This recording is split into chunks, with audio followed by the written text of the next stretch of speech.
হিসেবে আছে ইমতাজ মালা। তারপর আসবে এই মঞ্চের সাইড নায়িকা চম্পা। তারপর আসবে কৌশিক সেন মাহাতাব। ভিলেনের পাঠ করবে কৌশিক সেন মাহাতাব। তারপর আসবে রাবণ সেন নুরু। তারপর আসবে প্রতিবাদী যুবক মন্টু চাচা শ্যামল খা। তারপর আসবে যুব চলে তারপর আসবে কাঠ চাচা সন্টু চাচা মল্লুক খা। তারপর আসবে দরবেশ বাবা সাধু বাবা। তারপর আসবে রাজা সুপার এক চাচা রাজা।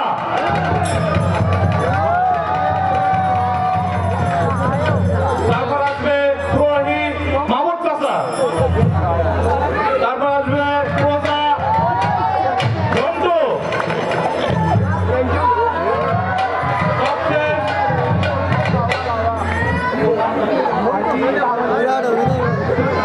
তাওসিন। তারপর আসবে সর্বশেষ আমাদের এই অনুষ্ঠানের পেছনে যে সর্বোচ্চ শ্রম দিয়েছে, দীর্ঘ 2.5 মাস প্রতিনিয়ত এক জায়গা থেকে আর এক জায়গায় এসে সময় দিয়েছে, সে আমাদের মুরব্বী এই অনুষ্ঠানের বাসুদেব। এই অনুষ্ঠানের ওস্তাদ বললেই চলে, ওস্তাদ হিসেবে তার পর্যবেক্ষণেই এই টিম গঠন করা হয়েছে এবং এর সর্বোচ্চ চেষ্টা করেছে তার সর্বোচ্চটা দেওয়ার জন্য।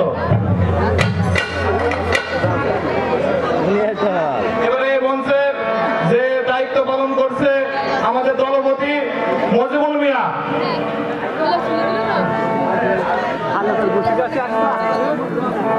আমাদের এই মঞ্চের মাস্টার শরীফুল।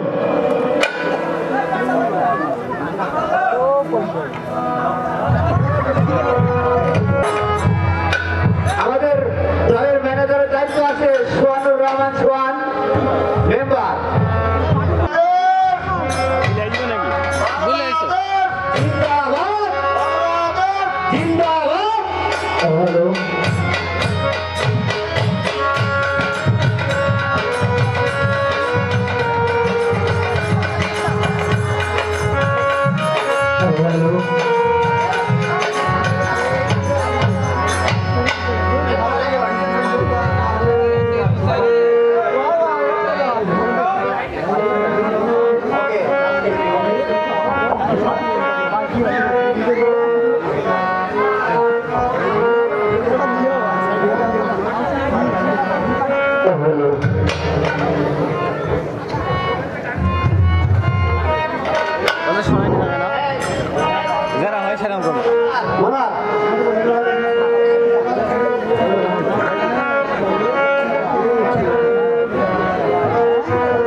এখন তো বোঝা যাচ্ছে না।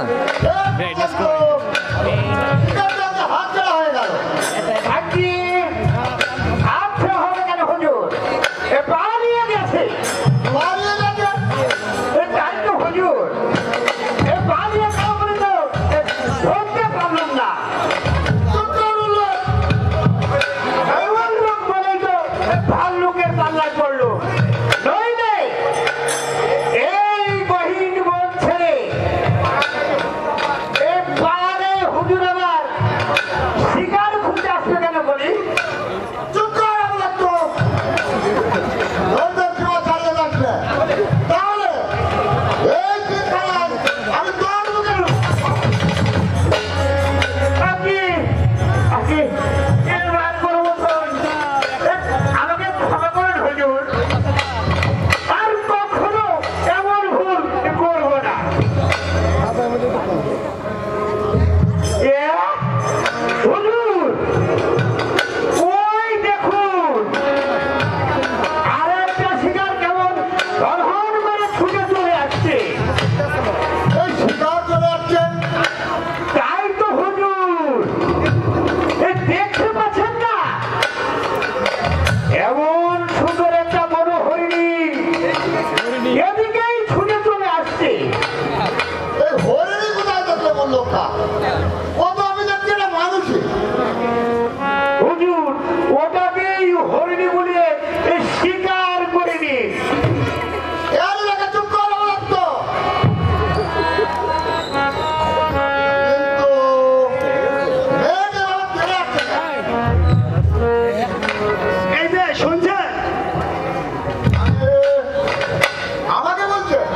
ওকে ছোটবেলা থেকে আদর যত্ন করে এতটুকু বড় করে তুলেছি, বলুন ওকে আপনি ধাওয়া করছেন কেন?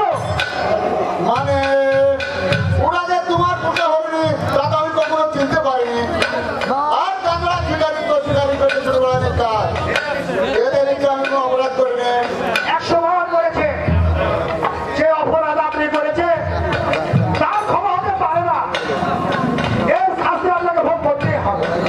শাস্তি? হ্যাঁ শাস্তি, কারণ শিকারের জেনে রাখা প্রয়োজন। ওই মন ছেড়ে পাওয়া যায় এসে কি শিকার পাওয়া যায় খুঁজবে? সত্য কথা মানে একদম খালি কথা বলেছেন আপনি, নইলে আমাদের হুজুরকে একটা মেয়ে এই শাস্তি দিতে হবে কেন? কার বললো কার? তাকে কোন লোকটা হুজুর? চুপ করে আছেন কেন? বলুন বাগে প্রবেশ করে কেন আমার সামনে ধাওয়া মেরেছে? আমার অপরাধ সমাধান লাগে। আমি যে পথ হারিয়ে তোমার গায়ে এসে পড়েছি। ক্ষমা আপনি পাবেন না, আপনাকে উপযুক্ত বিচার করে তারপরে ছাড়বো। কি হলো রে মালা? এখানে আমার কার সাথে ঝগড়াঝাটি হচ্ছে? ওই দেখুন দাদু, ওই লোক দুটো এসে আমার শ্যামলীকে শিকার করে উদ্যত হয়েছে। অন্যায়, ভারী অন্যায় কথা ভাই। তোমরা হয়তো জানো না, এই শ্যামলী হচ্ছে আমার মালার কত আদরে হয়নি। ওকে যদি কেউ তাড়া করে তাকেও কিন্তু মারতে উদ্যত হয়। আমরা যে এতটুকু ভাবতে পারিনি দাদু। হ্যাঁ, ঠিক আছে ভাই, আর কোনোদিন যেন আমাদের এই গায়ে এসো না, তাহলে কিন্তু আমার এই জাতের নাতির হাত থেকে তোমরা কেউ রক্ষা পাবে না। হ্যাঁ দাদু হ্যাঁ, কিছু বলবে ভাই? বলছিলাম কি পথ ভুলি আমরা এখানে এসে পড়েছি। এখন প্রায় সন্ধ্যা ঘনিয়ে এলো, তাই আজকে রাতটাকে আমরা এখানে কাটিয়ে দিতে চাই দাদু। বলুন দাদু, এতটুকু আশ্রয় কি আমরা পাবো?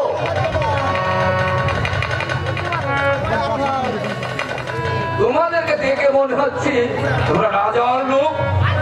আজকে আপনি ঠিকই ধরেছেন মহাশয়, উনি হলেন এই শ্যামলগড়ের বিজয় যুবরাজ কুমার, আর আমার হচ্ছে মানে বলুন খা। আপনারা যাই হন না কেন আছাড়া দেওয়া আমার পক্ষে সম্ভব নয়। এবার আমরা আসতে পারেন। চলো জানো এই, চুপ কর তো, কি কোথাকার? আমি পেয়েছি, তুমি আমাকে পেয়েছি বলে ঠিক আছে আমি চলে যাচ্ছি। এই, দাঁড়া, দাঁড়া, দাঁড়া, দাঁড়া, দাঁড়া। কে বলেছে তুই পেতনি? তুই যে আমার আধার কার্ডের নাতনি। দাদু আমরা কি গায়ে চলে যাবো? হ্যাঁ, তোমরা এসো। এই শত হলেও তুমি হলে আমাদের যুবরাজ, মানে আমাদের অন্নদাতা। এসো এসো যুবরাজ, এসো। এই চল মালা। চলো দাদু। চলো দাদু।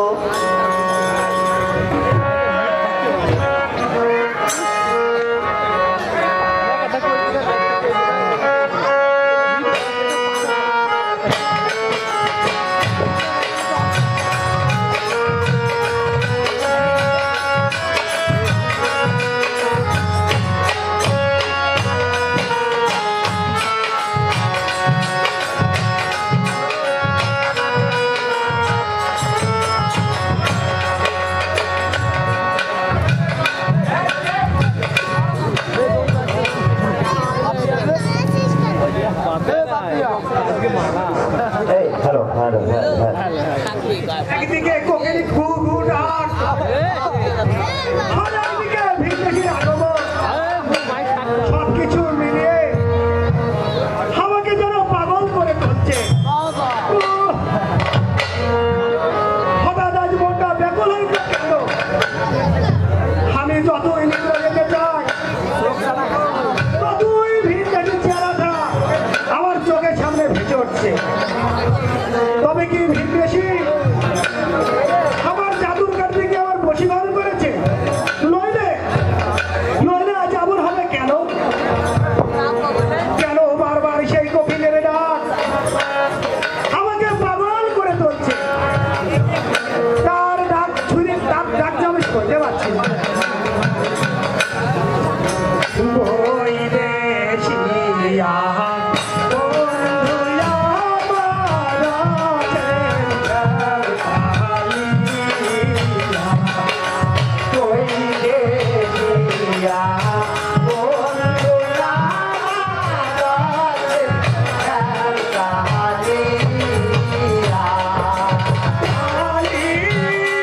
কি যুবরাজ, আপনি অসময় এখানে? আমার মধুমাতা চোর আমাকে ঘুম ভেঙে দেখে মারা, তাই তো তোমার গান শুনতে তোমার কাছে আমি ছুটে এসেছি। তাই বুঝি চোরের মতন পাশে দাঁড়িয়ে গান শুনছে? কোনো গান শুনছে না মারা, আরো কতটি ভাবছে কি ভাবছেন? তোমার গানের কি জবাব হতে পারে? বলুন।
তাহলে আপনি সব বুঝে নিয়েছেন?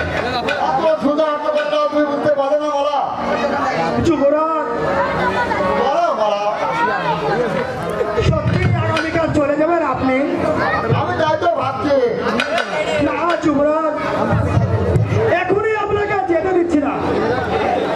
আপনাকে আমাদের গায়ে আরো কিছুদিন থাকতে হবে। কেন মারা?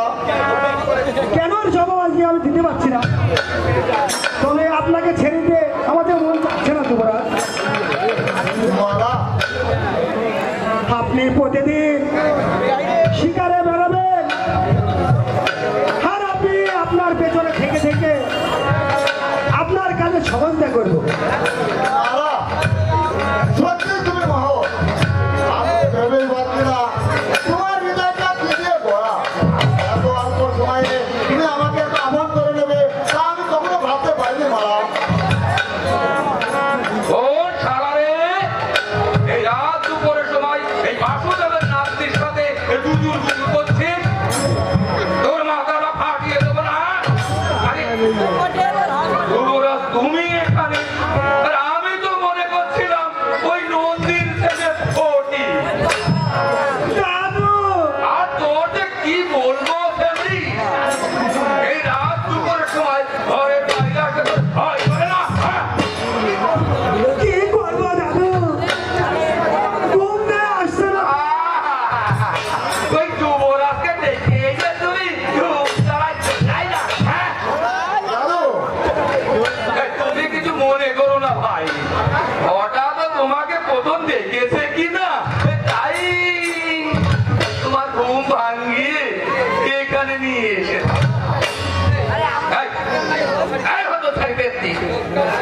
লোকটা সারাদিন পরিশ্রম করে এসে একটু বিশ্রাম করবে কিনা, আর তুই কিনা দাদু,